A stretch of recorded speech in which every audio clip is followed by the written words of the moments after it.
ചായക്ക് എണ്ണയിൽ മുക്കി പൊരിക്കാതെ നല്ല ഹെൽത്തി ആയിട്ടുള്ള എന്നാൽ വളരെ പെട്ടെന്നും തയ്യാറാക്കാൻ പറ്റുന്ന ഒറ്റൊരു ചേരുവ കൊണ്ട് മാത്രം തയ്യാറാക്കിയിട്ടുള്ള ഒരു സ്നാക്കിൻ്റെ വീഡിയോ ആയിട്ടാണ് ഞാൻ വന്നിട്ടുള്ളത്. അപ്പോൾ എന്താണെന്ന് കണ്ടു നോക്കാം. അതിന് മുന്നേ നിങ്ങൾ ആദ്യമായിട്ടാണ് എൻ്റെ ചാനലൊന്ന് കാണുന്നുണ്ടെങ്കിൽ ഈ റെസിപ്പി ഇഷ്ടമായാൽ ഒന്ന് സബ്സ്ക്രൈബ് ചെയ്ത് സപ്പോർട്ട് ചെയ്യണേ. പോരാത്തതിന് ഒരു ഷെയറും കൂടി തരണേ.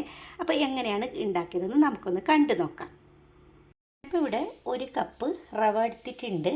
200 മില്ലിയിലുള്ള അളവിലാണ് ഇപ്പം ഞാൻ പറയാൻ പോകുന്നത്. നല്ല നൈസായിട്ടുള്ളതോ വറുത്തതോ വറുക്കാത്തതോ ഏത് റവ വേണമെങ്കിലും നിങ്ങൾക്ക് എടുക്കാം. ഇപ്പം ഞാനങ്ങനെ ഒരു കപ്പ് എടുത്തിട്ടുണ്ട്. ഇനി നമുക്കിതിനൊരു മിക്സിയുടെ ജാറിലോട്ട് മാറ്റണം. അങ്ങനെ ഇപ്പോൾ ചെറിയ മിക്സിയുടെ ജാറിലോട്ടാണ് ഇട്ട് കൊടുക്കുന്നത്. നിങ്ങൾക്ക് വേണമെങ്കിൽ മിഡിലുള്ള മിക്സിയുടെ ജാറിൽ ഇട്ട് കൊടുത്താലും മതി. ഇനി എത്രയാണോ റവ എടുത്തിട്ടുള്ളത് അത്ര തന്നെ നമുക്ക് ഇതിലോട്ട് വെള്ളം ഒഴിച്ച് കൊടുക്കണം. വെള്ളം കൂടാനോ കുറയാനോ പാടില്ല. അപ്പോൾ അതേ അളവിൽ തന്നെ വെള്ളം ഒഴിച്ച് കൊടുക്കാം. അങ്ങനെ ഈ വെള്ളവും കൂടി ഇതിലോട്ട് ഒഴിച്ച് കൊടുക്കാം.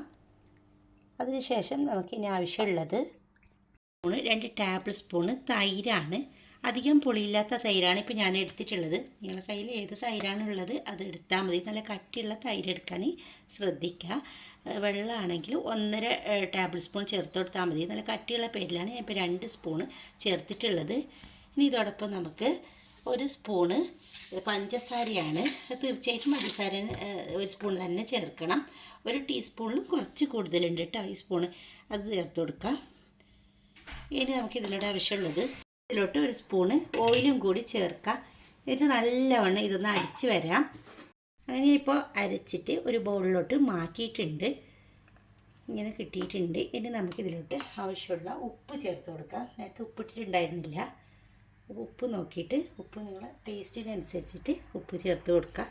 നല്ലവണ്ണം ഒന്നും കൂടി കലക്കി കൊടുക്കണം. ഉപ്പ് എല്ലായിടത്തും ആകാൻ വേണ്ടിയിട്ടാണ് ഇങ്ങനെ കലക്കുന്നത്. ഇനി നമുക്ക് ആവശ്യമുള്ളത് കുറച്ച് ചെറിയ ജീരകം, അതൊരു 1/4 ടീസ്പൂൺ വരെ മതിയാവും. ഇത്ര തന്നെ മതി. എന്നിട്ട് വീണ്ടും ഒന്നും കൂടി മിക്സ് ചെയ്തെടുക്കുക. വളരെ എളുപ്പത്തിൽ തയ്യാറാക്കാൻ പറ്റുന്ന നല്ല ടേസ്റ്റായിട്ടുള്ള ഒരു ബ്രേക്ക്ഫാസ്റ്റായിട്ടോ ഈവനിങ് സ്നാക്കായിട്ടോ ഒക്കെ കഴിക്കാൻ പറ്റുന്നതാണ്. ഇനി നമുക്ക് ആവശ്യമുള്ളത് ബേക്കിംഗ് സോഡയാണ്. ബേക്കിംഗ് പൗഡറല്ല, സോഡ ചേർക്കണം. ഒരു 1/2 ടീസ്പൂണിൽ കുറച്ച് താഴെ, അത്രയും മതി. പിന്നെ ഈ ബേക്കിംഗ് സോഡയൊക്കെ ചേർക്കുമ്പോൾ അതിൻ്റെ ഡേറ്റ് നിങ്ങൾ കറക്റ്റായിട്ട് നോക്കണം. ഡേറ്റ് കഴിഞ്ഞിട്ട് പോയിട്ടുള്ള ബേക്കിംഗ് സോഡ ആയാലും ബേക്കിംഗ് പൗഡർ ആയാലും ഒന്നും വർക്ക് ചെയ്യില്ല. അപ്പോൾ അതിൻ്റെ പേരിലാണ് ഡേറ്റ് ഉള്ള നല്ല ബേക്കിംഗ് സോഡ ചേർക്കാൻ പറയുന്നത്. ഒന്നും കൂടി മിക്സാക്കി എടുക്കുക. ഇനി നമുക്ക് ആവശ്യമുള്ളത് ഇതൊഴിക്കാനായിട്ടുള്ള ഒരു പാത്രമാണ്. ഇത് സ്റ്റീലിൻ്റെ പാത്രമാണ് ഞാൻ എടുത്തിട്ടുള്ളത്. അതിലോട്ട് കുറച്ച് ഓയിലാക്കി കൊടുക്കണം. എന്നിട്ട് കൈ വെച്ചിട്ട് ഒരു ബ്രഷ് വെച്ചിട്ട് എല്ലായിടത്തും ഇതൊന്ന് ആക്കി കൊടുക്കണം. ഒട്ടിപ്പിടിക്കാതിരിക്കാൻ വേണ്ടിയിട്ടാണ് ഇങ്ങനെ ചെയ്യുന്നുള്ളത്. അങ്ങനെ എല്ലായിടത്തും ഓയിലാക്കിയതിന് ശേഷം നമുക്ക് ഇതൊന്നും കൂടി കലക്കിയെടുക്കാം. കലക്കിയതിന് ശേഷം നമുക്ക് ഈ പാത്രത്തിലോട്ട് ഇങ്ങനെ ഒന്ന് ഒഴിച്ച് കൊടുക്കാം. 1 കപ്പ് പൊടിയെല്ലാം എടുത്തിട്ടുള്ളത് മുഴുവനായിട്ട് നമുക്കൊരു ട്രെയിൽ തന്നെ ഒഴിച്ച് കൊടുക്കാവുന്നതാണ്.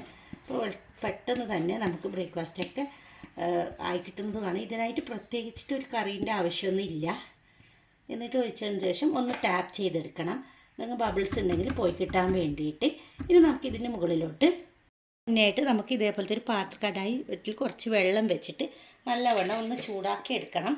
ഇനി നമുക്ക് ഇതേപോലത്തെ ഒരു പാത്രം ഉണ്ടെങ്കിൽ ഇത് ആദ്യം ഒന്ന് വെച്ച് കൊടുക്കാൻ വേണ്ടിയില്ലായിട്ട് തട്ട് വെച്ച് കൊടുക്കാൻ വേണ്ടിയിട്ടാണ് ഇങ്ങനെ ചെയ്യുന്നുള്ളത്. നിങ്ങളുടെ കയ്യിൽ റിങ് ഉണ്ടെങ്കിൽ റിങ് വെച്ച് കൊടുത്താലും മതി. ഇനി നമുക്ക് ഇപ്പോൾ വെച്ചിട്ടുണ്ട്. ഇതിന് മുകളിലോട്ടായിട്ട് കുറച്ച് മുളക് പൊടി ഞാൻ ഇതേപോലെ ഒന്നാക്കി കൊടുക്കുന്നുണ്ട്. കുറച്ച് എരിവിനായിട്ടാണ്, ഒരു കാണാൻ നല്ല ഭംഗിയും നല്ലൊരു ടേസ്റ്റിനും വേണ്ടിയിട്ട് മുളക് പൊടി ഇങ്ങനെ ഒന്ന് ഇട്ട് കൊടുക്കാം. എല്ലായിടത്തും ഇതേപോലെ ഇട്ട് കൊടുത്തതിന് ശേഷം നമുക്ക് ഇതൊന്ന് മൂടി വെച്ചിട്ട് ഒരു 10 മിനിറ്റ് വരെ വേവിച്ചെടുക്കാം. അത്രയും തന്നെ മതി സമയം. കൂടുതൽ വെക്കേണ്ട ആവശ്യമില്ല. 10 മിനിറ്റ് മാത്രം മതി. അങ്ങനെ 10 മിനിറ്റ് കഴിഞ്ഞിട്ട് ഞാൻ കാണിക്കാം. ഇപ്പോൾ 10 മിനിറ്റ് കഴിഞ്ഞിട്ട് ഞാനിപ്പോൾ സ്റ്റൗവിൽ നിന്ന് മാറ്റിയിട്ടുണ്ട്. ഇനി നമുക്ക് ഇങ്ങനെ ഒരു സ്പാച്ചില വെച്ചിട്ട് ഇങ്ങനെ ഇടർത്തി കൊടുത്തിട്ട് നമുക്കൊരു മറ്റൊരു പ്ലേറ്റിലോട്ട് മാറ്റാം. അതിന് മുന്നേ ആയിട്ട് നമുക്ക് ഇതിനൊന്ന് കഷ്ണങ്ങളാക്കി മാറ്റണം. ഇതേപോലെ നടുക്കുന്ന് ആദ്യം ഒന്ന് ഇങ്ങനെ ഒന്ന് കീറിട്ട് കൊടുക്കാം. എന്നിട്ട് വീണ്ടും ഇതേപോലെ ഒന്ന് കീറിട്ട് കൊടുക്കുക. ഇങ്ങനെ ആക്കി കൊടുക്കുക. ഇപ്പോൾ 4 കഷ്ണങ്ങളാക്കിയിട്ട് ഞാൻ മാറ്റിയിട്ടുണ്ട്. കൈ വെച്ചിട്ട് നമുക്കിതിനൊന്ന് എടുക്കണം. ചൂടാകുമ്പോഴത്തേക്കും അതിലോട്ട് 1 ടേബിൾ സ്പൂണ് ഓയിൽ ഒഴിച്ച് കൊടുക്കുക. അത്രയും മതി.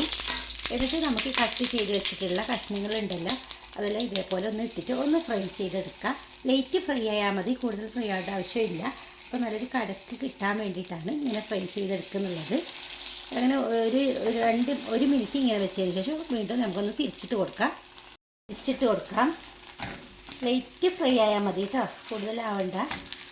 നല്ല ടേസ്റ്റാണ് ഇങ്ങനെ ചെയ്താൽ. കട്ട് ചെയ്തിട്ട് വെച്ചിട്ടുണ്ട്, ഫ്രൈ ചെയ്തെടുത്തിട്ട്. അപ്പോൾ കെച്ചപ്പ് ഉണ്ടെങ്കിൽ മാത്രം നമുക്ക് നല്ലൊരു കറിയൊന്നും ഇല്ലാതെ കഴിക്കാൻ പറ്റിയ നല്ലൊരു ബ്രേക്ക്ഫാസ്റ്റോ ഡിന്നറോ ഈവനിങ് സ്നാക്കായിട്ടൊക്കെ കുട്ടികൾക്ക് പോരാത്തത് ടിഫിനിലൊക്കെ കൊടുത്തു വിടാനൊക്കെ നല്ലതാണ്. അപ്പോൾ എല്ലാവരും ഇതൊന്ന് ട്രൈ ചെയ്ത് നോക്കണം. ഇഷ്ടമായാലും ഒരു ലൈക്കും കൂടി തരണേ.